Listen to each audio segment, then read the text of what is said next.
open to all majors, both genders. A really, really cool chance for you to develop professionally if that's something that you're interested in, whether that's like through interview skills, resume prep, like networking prep and so forth, as well as a really cool social club and social circle. So you kind of get really the best of both worlds here, which is awesome. So I asked my own question and answered my own question. That's super fun. Here, let's do this. For all the AK Psi people, in like one or two words, what does AK Psi mean to you? We're doing this. So, Jonny, what does AK Psi mean to you? I want to say something that's not cringy, but I'm gonna go with family for this moment. Okay, I'll be cringy. I'll say it's home. Those are the two cringy ones. Yeah. Yes. Well, thank you to the rest of the actors for chiming in here. Naomi, what's up? Hi, I have no idea if my sound works. Hi. It worked. Good. I haven't used this laptop in a minute besides Netflix. Oh, I love seeing all your faces though. In case you guys don't know, Naomi is also an alum. So thank you so much for being here with us, Naomi. Of course, had to support. Also, this is like so cool. Like this whole idea, I love it. You guys are doing a good job. Thanks, thank you. All right, how are we doing on time? I think we can, we have like 3 more minutes, so we could kind of have like an open discussion, I guess. If you guys want to talk about anything specific, or if anyone has any specific questions about AK Psi. There's still some people in the waiting room I need to let in.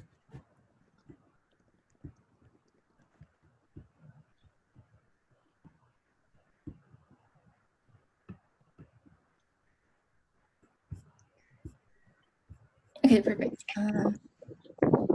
Justine, do you want to go ahead and start? Yeah, I think we're ready to start. Yeah, I think we can start now. So hi everyone, I'd like to introduce myself. My name is Justine El-Shmawi. I'm the VP of Relations of Alpha Kappa Psi Business Fraternity. So just so you can get a brief introduction of our executive board, I'll pass on to Katie to introduce herself. Hi everyone, my name is Katie Chen. I'm the Vice President of Membership, and I will pass it on to Mervin. You're muted, Mervin. I'm a boomer.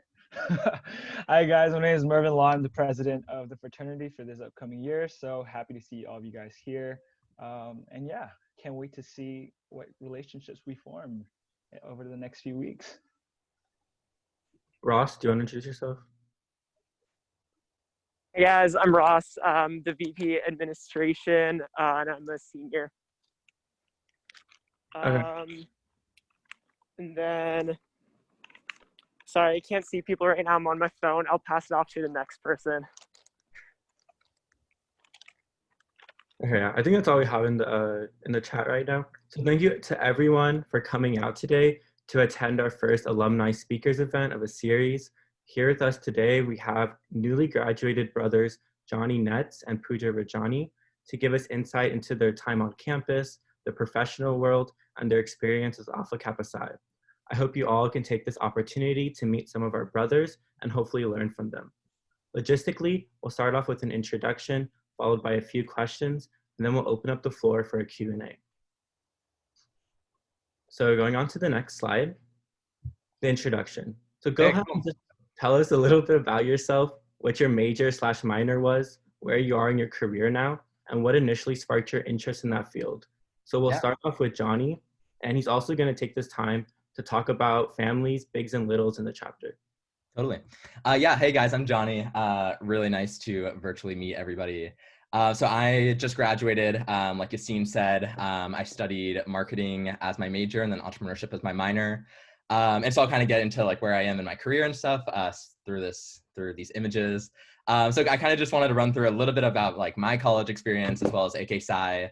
So in the top left corner, that's my pledge class. So everybody, when you guys rush and if you guys get accepted, you'll have your own pledge class of anywhere between maybe 10 to 15 people or so. So you spend, I don't know, 6 weeks. You guys do all sorts of cool things together, all sorts of different achievements that you have to work through. All the way at the bottom is my family. So within AK Psi, you guys have specific families. I think there's like 5 or 6. And then within each family, there's a line. So my little was Aaliyah, and then Aaliyah's 2 littles are Yassine and Yash. And so AK Psi families and lines are a really, really cool part of the entire organization. It gives you a chance to meet people who are both older and younger than you. You get to be mentored by them. As well as kind of just get to hang out and get outside of your own little bubble and your own traditional circle. In the middle of the far left corner, so I had a really awesome opportunity to intern at Amazon in New York, not this summer, but the previous summer when I was entering senior year.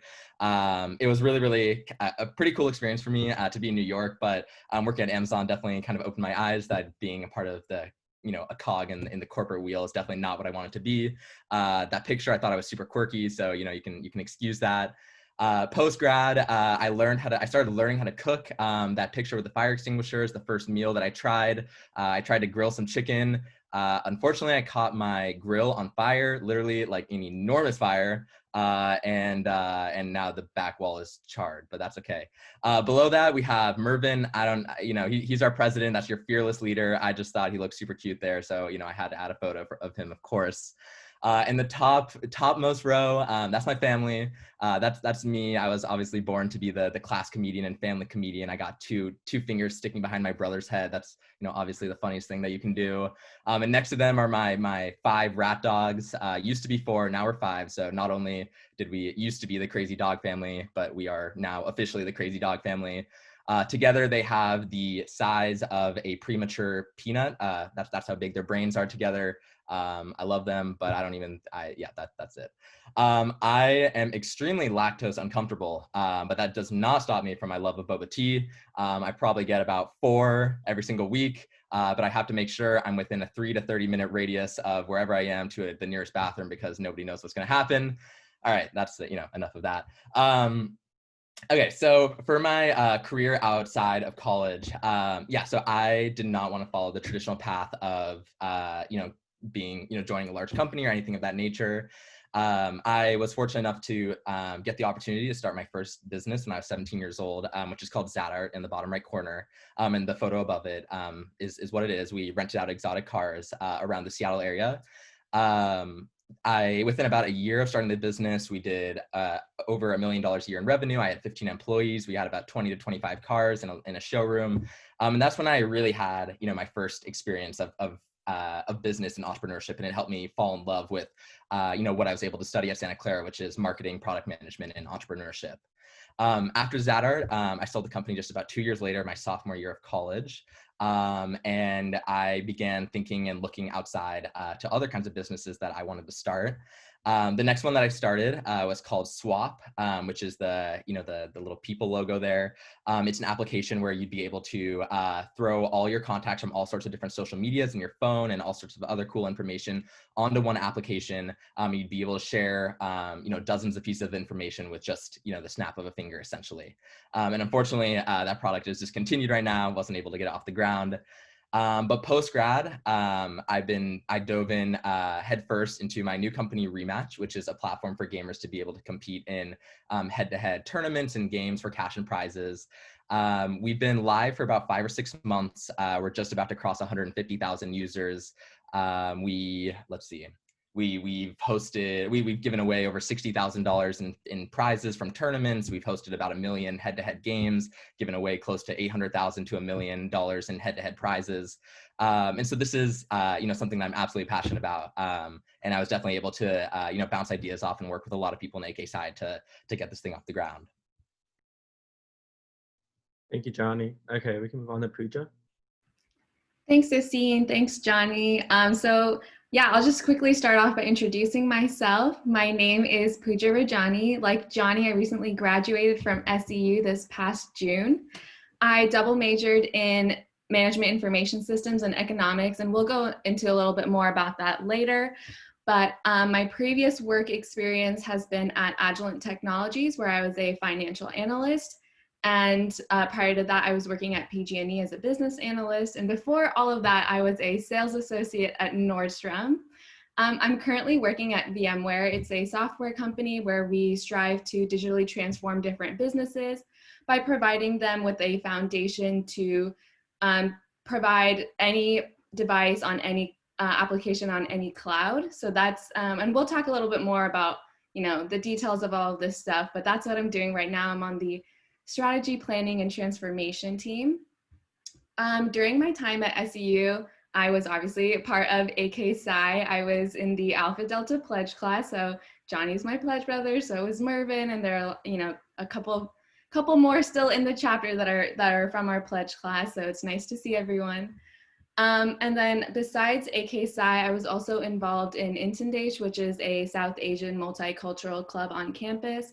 I mainly partook in the annual culture show that we did at the end of every year, where we showcased different South Asian dances. And that one was always a lot of fun. It was a really nice way to get to meet people and, go to practices and work with everyone to put on this big show at the end of the year. And a lot of my pledge brothers and AK Psi brothers came to support. So that was always nice to see them in the audience.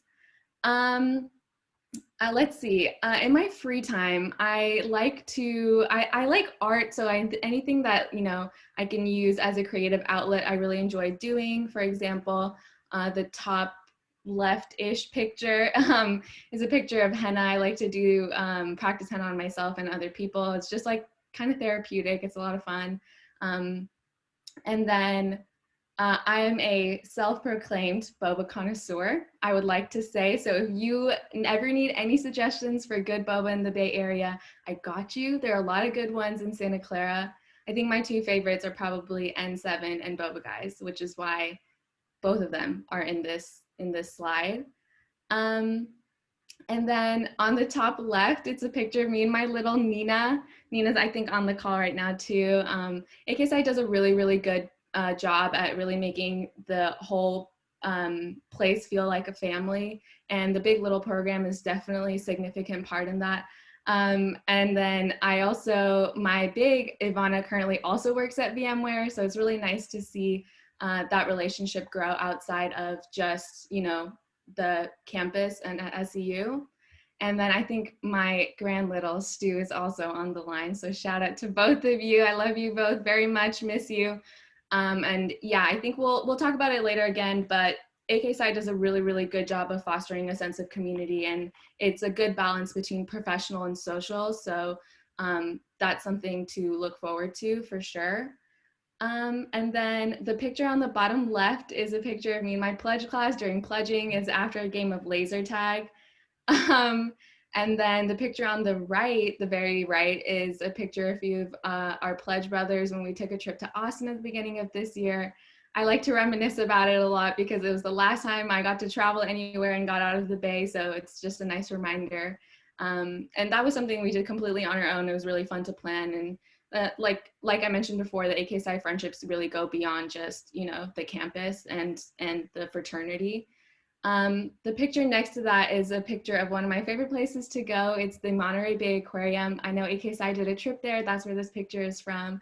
Highly recommend if you get a chance to go whenever things open back up. And then, yeah, the picture in the very top right is a picture of Mario Kart, because that's something that's recently been a thing in my house. Recently been playing a lot with my friends during quarantines. You're actually trash at it though. No. Jonny just says that, but he's the one that's usually last. I laughed you like 4 times, yeah. Or is the one watching, because he always loses. But yeah, so that's just a little bit about me. I'm really excited to get to speak to you all and answer whatever questions you have and give whatever advice I think would be the most helpful. But yeah, thanks everyone. Thank you, Pooja. So now we're going to go into the questions. So this first set of questions is actually for Jonny. So firstly, after creating and managing a successful company in high school, Zadart Exotic Car Rentals, did you ever consider putting off college to focus on the business? And what led to your ultimate decision to study in college? Is this a debate style, 2 minutes on each side? No, I'm kidding. I want to talk about it. I'm kidding. Yeah, so Yeah, so I definitely considered putting college off. I think the primary reason why I didn't was, the short story is that my mom said that she'll sell the entire company and then I'm screwed, and anyway, big fight. But I guess the longer story, honestly, is that after my first year of college, I didn't really feel like I had a place or home on campus at all. I was a part of a different club, which now I'm very thankful that I was a part of, and I met a lot of awesome people. But I remember at the end of freshman year, I really felt kind of lost on campus still. So I applied to AK Sci for the second time at that point. First time I got declined. And after spending the quarter pledging and rushing with Alpha Deltas, my pledge class, which is Pooja, Mervin, and a couple other people who might be on this call, that was probably not only like the most fun experience that I've had at college, especially up to that point, but I really felt like I had finally found my community. And Pooja did, like, she briefly talked about how like, AK Sci does a really good job of integrating everybody, whether you're older or younger, both inside of the chapter and out. But I really can't, echo that enough, in that, AK Sci really wrote me in. I became the co-brotherhood chair with Mervin, one of the years as well. Like, I was incredibly passionate about everything that the organization stood for and being able to hang out with everybody. And that was a blast. And that's kind of why I ended up staying at school instead of going back to Seattle and trying to continue pursuing the business. Yeah, and beyond that, as much as there is a lot of, there's a lot to be said about learning from hands-on experiences, being in class and having like a variety of different projects, especially as you get into your upper divs, as well as kind of, being able to, I guess, grow as like a human being around so many other people, was definitely a reason for me to stay in school. And again, AK Sci is probably, it is the organization in the group that I recommend to everybody, just because that's where I felt like I was able to grow the most, both personally and professionally. Thank you. So also, when did you discover your passion for entrepreneurship, and what tools did you utilize to foster this passion and turn it into a tangible career? Funny enough, I before I wanted to be an entrepreneur and go into product management, I actually wanted to be a chef. And obviously, me being a chef just straight up does not work. And so that dream was short-lived. So I remember when I was like growing up and I was like junior year, senior year of high school, or I guess, sorry, sophomore year, junior year of high school, I honestly didn't know what the hell I wanted to do with my life. I didn't know what I wanted to study in college. I had no idea where I wanted to be. And so when I like first began my business on a really small scale of just renting out my own personal car at the time, and just getting to have that like really hands-on customer service experience, and kind of, seeing how my influence of, the places that I recommend people visit around the Seattle area, or like the restaurants, or if they want to go skiing, what mountains and where to, whatever, right? All the little details that I got to help them with, and help them create a really awesome experience in the Seattle area. That's when I first discovered that this is, entrepreneurship, and Zadar was what I was incredibly passionate about. And then from there, the more that I dove in, I really loved being able to take an idea that I had, and just wrote down on a piece of paper one day and kind of dreamt about, and build it from the bottom up, and ultimately, have this tangible product and service that, that I could offer to thousands of people every single year. And so after just spending a couple months on Zadar, that's when I knew that entrepreneurship was absolutely something that I wanted to continue exploring.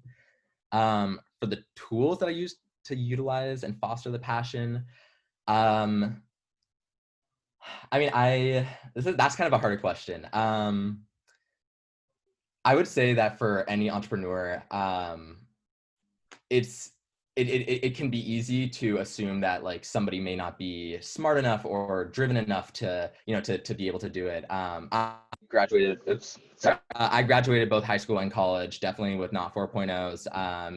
My ACT, SAT score was not perfect by any means. And so, it's being an entrepreneur is not about being the smartest person in the room by any means, right? You don't need to be Elon Musk or something. But what being an entrepreneur is, and the tool that I mostly used was, being what I think is relatively personable, as well as kind of being able to, to network, to socialize, to have like high energy when you speak. And those like kind of personal characteristics are tools and social abilities that I learned to help help drive the success of the business and help find all sorts of partners and clients and so forth. Thank you, Jonny. Okay, these next questions are for Pooja. So why did you decide to take on a double major? Particularly, how do an MIS major and economics major blend together to make you stand out to professionals? Yeah, sure. So I essentially came in with wanting to be a MIS major. I think just growing up in the Bay Area for my whole life, I've been surrounded by technology. You know, I used to live like 5 minutes away from like the Apple spaceship campus. We were testing out smart boards in elementary school. So I've always known that I wanted to learn more about technology incorporated in whatever I was learning. And then I took a computer science class, Java particularly, and I did not love it.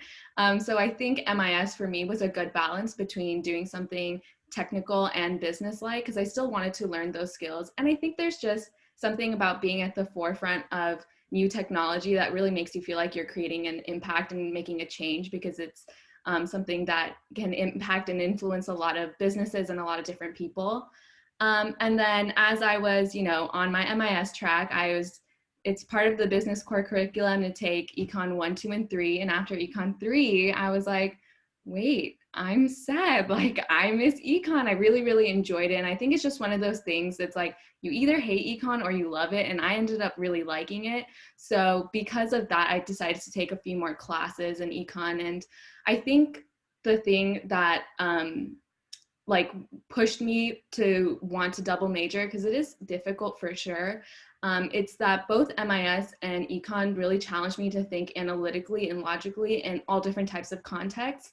And I think that's a useful skill to have, because it can be applied in anything you do. And that's what, you know, excites me, right? So I think a blend of both of those majors really allowed me to build on that skill. And I think specifically, when you're an MIS and Econ major, even if it's just MIS, let's say, you really are that bridge, that communication between the business functional teams and the technical teams. So for example, if there is, you know, an MIS, like if I'm given a project that's really data driven and I need to come up with a process, a tool, or a report, I can do the work, but the knowledge that I have from my Econ major really allows me to understand, okay, what is the business need behind this process, tool, report, whatever? What is the value that I can add, and how is it going to be used, right? Like how am I really making an impact in the team? And then I can also understand how to do it or how to communicate it to the technical teams if it's something beyond the scope of what I know. And so I think being that bridge between different silos is something that is a good skill to have.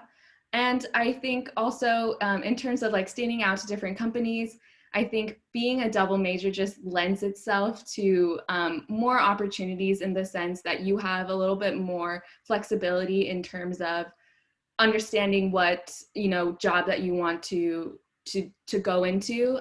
There's so many different fields, even within Econ, right? You have different concentrations. So there's data analytics that ties in really well with MIS. There's financial economics, international economics. So really, you know, I think because Econ is so broad, but it's also quantitative. It gives you the opportunity to be flexible in terms of your job search. Thank you. Okay, this next question is also for you. So as a recent graduate, how has the transition been to a full-time work position amidst the pandemic? So have you learned anything or have any advice for working, communicating, or succeeding specifically in a virtual environment? Yeah, definitely. I mean, it's certainly different from what I expected, but I think everybody can say that about this year, right? So if I have one piece of advice, I would say definitely take advantage of, you know, reaching out to people for informational interviews. In a time like this, people are less busy than they probably were before, you know, with just so many things that are, you know, closed, you can't go out that much. And it's a lot easier to set up because it's in a virtual environment. So, you know, you can just ask someone to, you know, hop on a Zoom call for 25, 30 minutes, hear about their role, understand, you know, maybe hear a little bit about the company that they're working at. And I think it's a really easy way to just start thinking about what jobs interest you and what companies you want to work for. And I mean, even me, like I'm new to my role as well, but I reach out to people from different teams all the time to say, hey, like, do you have 25, 30 minutes to like, just tell me about what you do? and it gives me a better idea of what I would potentially be interested in, and helps me kind of plan my future goals and where I want to go. And then the other, I guess, piece of advice that I have in terms of, being in this virtual environment is really, and this might sound like really simple and really obvious, but really understand and know all the features of the tool that you're using to communicate, whether that's Zoom, WebEx, Microsoft Teams, whatever. I know we've all witnessed it, right? Like somebody will be off mute when, and they're saying something that they're not supposed to say, or they'll be muted when they're trying to talk. Just things like that, I think, can really, it's just better if you are on top of the tools and the different features. It just makes you look more professional. And the other thing, and obviously mistakes happen, but it's just an easy way to, again, make sure that you're looking professional in front of, new people. And then the other thing I would suggest is turn your video on, even if nobody else has their video on. I know it can be super awkward, but it's a really great chance to get visibility. It makes you more personable. You seem more engaging when you're talking, and you seem maybe more open to, like, other people are more open to, talking to you. And I think that's maybe a good way of, networking when you're not in person. So yeah, those would be my suggestions. Thank you so much. So the rest of these questions are for both of you, so you can go answer in any order. Maybe we can just go Jonny first. The first one is, can you tell us about your experience with AK Psi? So when did you decide to rush? What was your biggest takeaway from the pledging process? And then after crossing into the chapter, what impact did AK Psi have on your professional career? Yeah, those are some really great questions. So I rushed both my freshman, spring, and sophomore winter. So yeah, I rushed twice, got declined the first time because it's really competitive to get in. So my biggest takeaway, let's see, honestly, I had quite a few. Looking back, definitely one of the most underrated takeaways is how to write an email professionally, how to reach out to somebody. When you're a pledge, part of the process will be that you have to meet with all the actives, and you get to have these one-on-one meetings with them, which is really awesome, and you get to learn about them and start building your friendships with them. But the way that that we are taught to craft the emails for us is very, very professional and often used in all sorts of industries and fields. So especially now when I'm reaching out to future partners and other businesses that I'd like to work with, the practice of sending over nearly 100 different emails and doing the research and making it look professional was something that I easily translated over into like literally my everyday life right now. Another thing that another takeaway that I had was definitely time management. And you'll hear this a lot throughout the chapter. The pledging process might be a little bit different now since it's all virtual, but in person, it's a very, very, there's a lot to do. And I won't go into the specifics because that's a whole different discussion. But what you get really, really good and efficient at is planning out your day, building out your schedule, making sure that you can meet all your requirements and meet all the things on your agenda. And there has never been a point in my life where I felt more productive than I did during the pledge process. I've been able to not fall into complacency through that, which is incredible. And that's absolutely something that I've taken away. Crossing to the chapter, what did AK Psi have on the impact on my professional career? There have been probably at least a dozen to 2 dozen people that have helped me either with building out my own business, doing some beta tests or alpha tests. And there've been, there's a handful of really incredible engineers that have walked through this door as well, specifically computer engineers and programmers. And they've been able to really help me think out more about the different products that I have and help me engineer them so that they're much better for the user in terms of the user experience and user interface. And so that's, having those relationships and connections has been absolutely phenomenal. And I know there's a ton of juniors now who are seniors, and actually pretty much everybody who wanted to could reach out to a former active or a current active, reach out to them about possible internships where they worked out, if they'd be able to help them, give warm leads or introductions. And that's a really, really incredible way to get your career started that not a lot of people have the opportunity for. Yeah, and just echoing what Jonny said, I know I mentioned, this is the time to do informational interviews. In that, in and of itself, figuring out what to write in this email that to make sure that you do get that interview can be really intimidating. But AKSci does such a fantastic job of preparing you for like just email writing in general, right? Now I'm not worried about writing an email to a professor, a friend, or a company that I've never worked for, my manager, higher ups, right? And so that's a skill that certainly will take you really far. And then, yeah, it's a lot of same things that Jonny said. I think one of the things that I really took away from being, especially from pledging and being in AKSci, was you're given such a huge responsibility. You're given so many things that at first it can seem overwhelming, but once you're done, once you get out of it, you really, I think, understand your potential. And I think that's like, there were definitely moments where I was like, I don't know if I can do this, but I made it through, and the benefits that you reap towards the end are immense, and that they'll stay with you for, a really, really long time. And I think because of that, I was able to learn, how to take on large responsibilities. And that's probably the reason that I was comfortable enough to be like, okay, I can double major, like I can take all these extra classes and go forth with it, just because of all the skills that you learn during pledging about time management, organization, and how to plan your day accordingly so that you're the most efficient and most productive. And then after crossing into the chapter, AKSci has definitely had a big impact on my professional career. I actually got the job that I'm in right now at VMware through a AKSci reference. We have a pretty big AKSci family at VMware. So, I also think just alumni and AKSci brothers in general are always willing to help you out. Whenever there's a job opportunity, you'll always see it pop up in the Facebook group. If you have questions about a previous company that a brother has worked at, everyone's always willing to just sit down and talk to you and help you as much as you can. And I think that's a really nice thing about having this community. Thank you guys so much for your answers. So just one or two questions I have left. What is your best advice for students undergoing recruitment season right now? What decisions did you make in choosing your internships to advance your career and throughout college to get you to where you are today? Pooja, I've gone first this whole time. If I don't want to steal your thunder or anything. Do you want to go first, or should I? Yeah, I'll go first.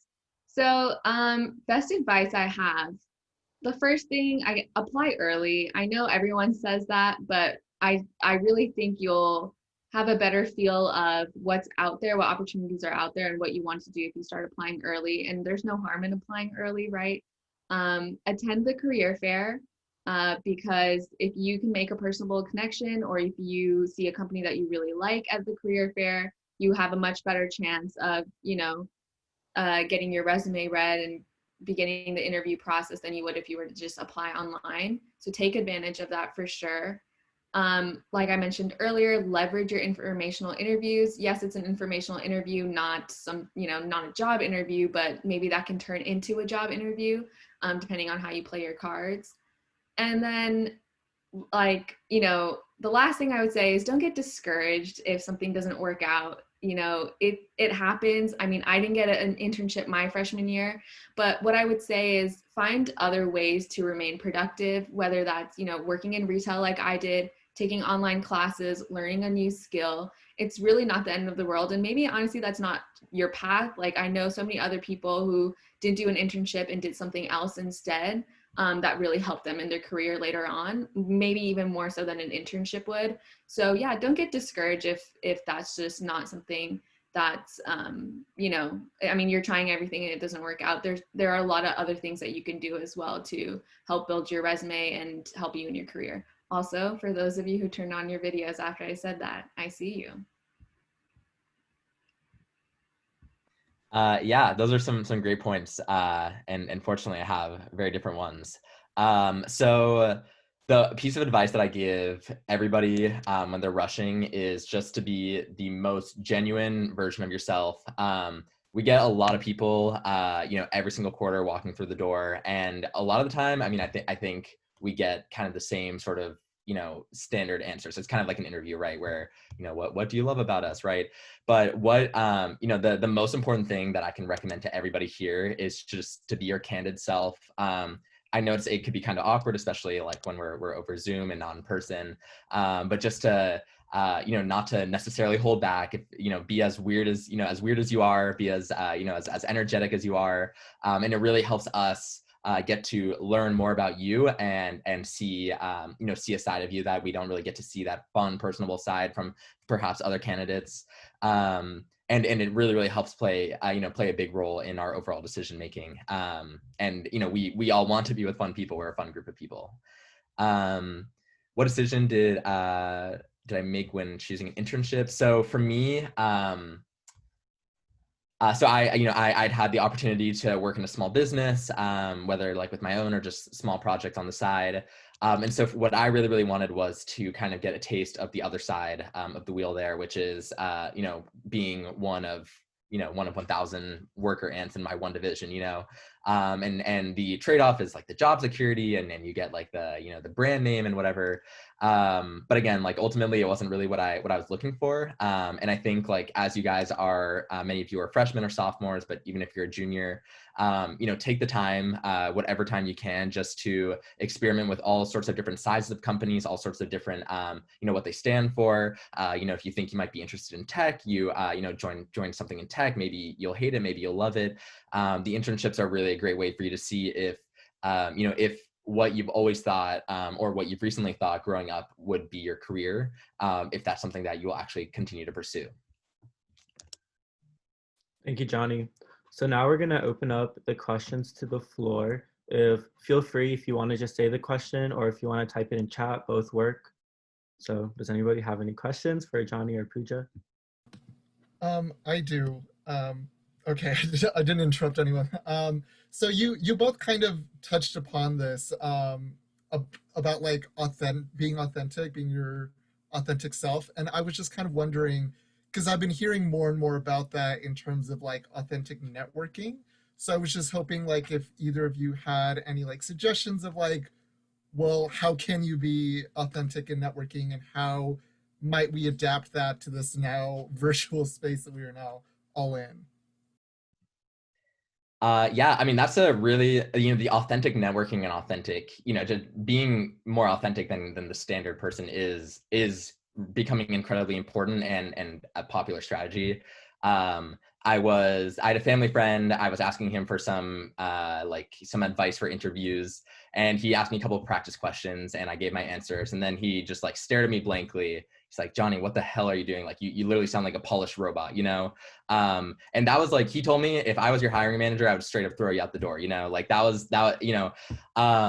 so one, not being afraid to say, I honestly don't know what the answer to this is, but here's my guess. Being, you don't need to be the smartest person in the room.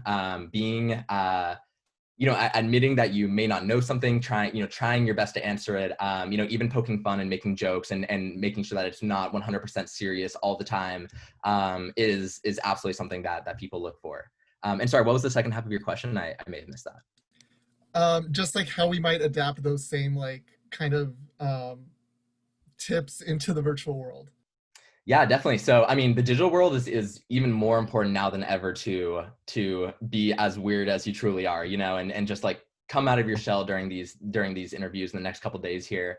We don't really get to like see you in person. We don't get to, we don't get to pass the time with playing games or whatever announcements, coming from the microphone and music, whatever. So again, like here, like don't be shy to don't feel like you have to hold back an answer, be reserved.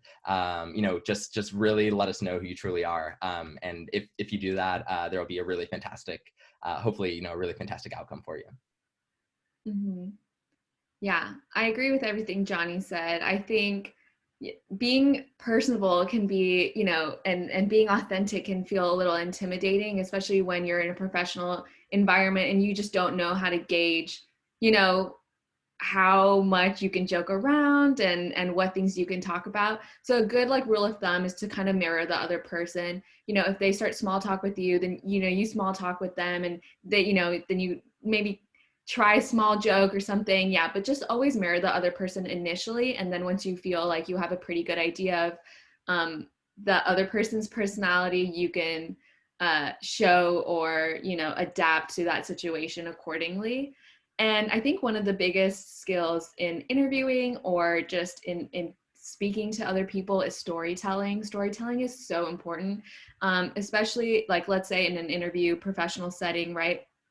You're going to assume that your interviewers already looked through your resume. So when they're asking you about your experiences, don't read off, you know, what, or don't say something that would be on your resume. Show them what is on your resume. So really finding stories that, again, show your personality and explain what you've been doing in a way that's, you know, different from what's on paper, I think will be extremely helpful. And practice your storytelling. I turn on photo booth, I turn on my video, and before an interview, I practice like what story I'm going to tell, which may not seem as authentic, but I think if, you know, don't memorize anything, just let it flow. And then, you know, once you feel comfortable enough and you know your stories and your experiences, it'll come off more naturally, and you'll be able to include more of yourself and your personality as you feel more comfortable and confident. Awesome. Thank you both.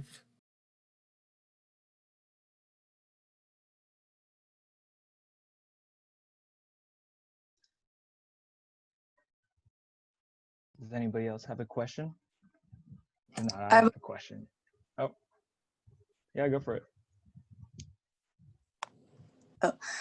So since you guys have both had experience in the real professional world and you guys been interviewed before, just say there's like a question the interviewer is asking and you're not really sure what the answer is or like what to say, what is like a go-to response for you?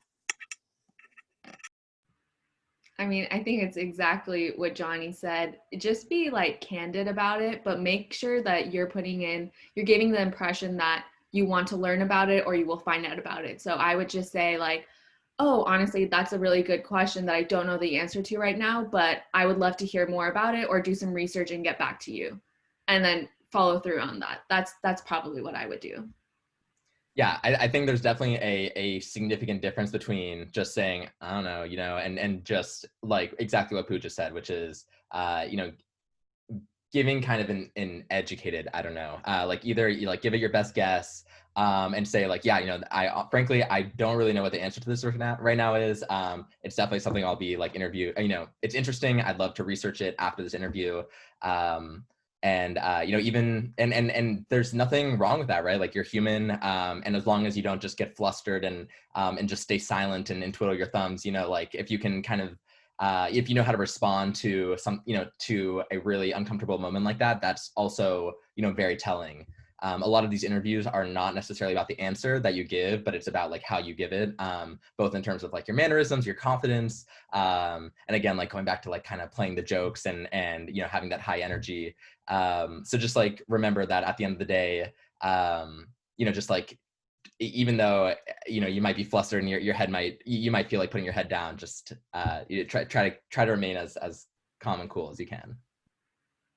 Yeah, and I was actually speaking to a manager who had recently interviewed or had conducted a few interviews, and he'd said he'd specifically asked questions that were difficult that he knew that the, you know, person did not know the answer to hear them say the correct answer was, you know, I don't know, but, you know, and I'll like research and get back to you or whatever. It's okay.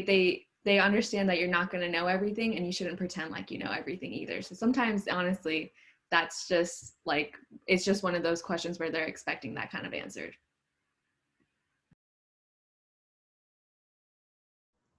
Okay, perfect. I'm gonna cut in here and just say, because I know a lot of people have been telling me that they have to go. So anyone that has any questions, you're free to stay to either ask any of the alum. We have a few more here, I think, or you could stay to talk to the brothers. But before, Mervin, could you go to the next screen? The last screen. Yeah, so we decided that for our first coffee chat, we're actually just going to be offering this to people that attended this Zoom. That way we can kind of keep the group kind of small and just keep a very like personable interaction between us. And then starting next week, Monday through Thursday, we'll be holding the same coffee chats, but open to anyone for you guys to pop in once or twice a day.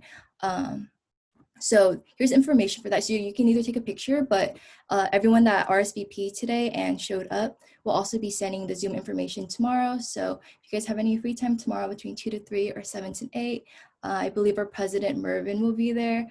So you could talk to him about his experience. You could talk to other brothers about their experience. And yeah, so from here on, if anyone has any more questions or any brothers have any questions for the alum, they can ask. But yeah, feel free to stay. And yeah. Oh, also, we've been getting a lot of questions about, I know there's a lot of potential rushies that are thinking about changing their major, transferring into the business school, trying to find like intersections between business and like other industries. So I really recommend going to these coffee chats just because we have a lot of brothers that went through those processes already. So you can kind of have like a one-on-one or like a one-on-two talk with a few of our brothers about advice on like the application process, maybe have us look over your resume, anything like that. We're very open to. And with that, I'll hand it back to Yassine or either the alum if they have anything else to add. Yeah, so I'll just add something to that. So first of all, I'll be at every single coffee chat from 2 to 3. So feel free to come and hang with me. I'm very bored at home right now. So I need some company. Please hang out with me. But yes, also to what Katie just said, I am one of those people that transferred into the business school. But with that said, we as a fraternity, we accept all majors. So it doesn't matter if you are not doing that this year or you're not sure if you're going to get in. It does not matter to us. We love diversity. So if you're in the arts and science, you're in the engineering school, please come out of Rush. We would love to have that diversity in our chapter. Yassine, I'll hand it back to you. Yeah, so as Katie said, just if you are going to leave, big shout out to Pooja, big shout out to Jonny. Thank you so much for coming. Thank you so much for sharing about your experiences. I think it was really beneficial. I hope that a lot of you guys got to get more of an insight into some of our brothers and be able to learn from them. So if you have any more questions, feel free to ask them now or you're free to go. Thanks, everyone. Thanks, Pooja. Thanks, Jonny. I guess I have a casual question now that we can talk more freely. How is it now being like going straight from like graduation and going like completely virtual your first year post grad? It's weird. I mean, I think like, there's a lot of research that goes into picking what company you want to work for. And a lot of that has to do with the culture,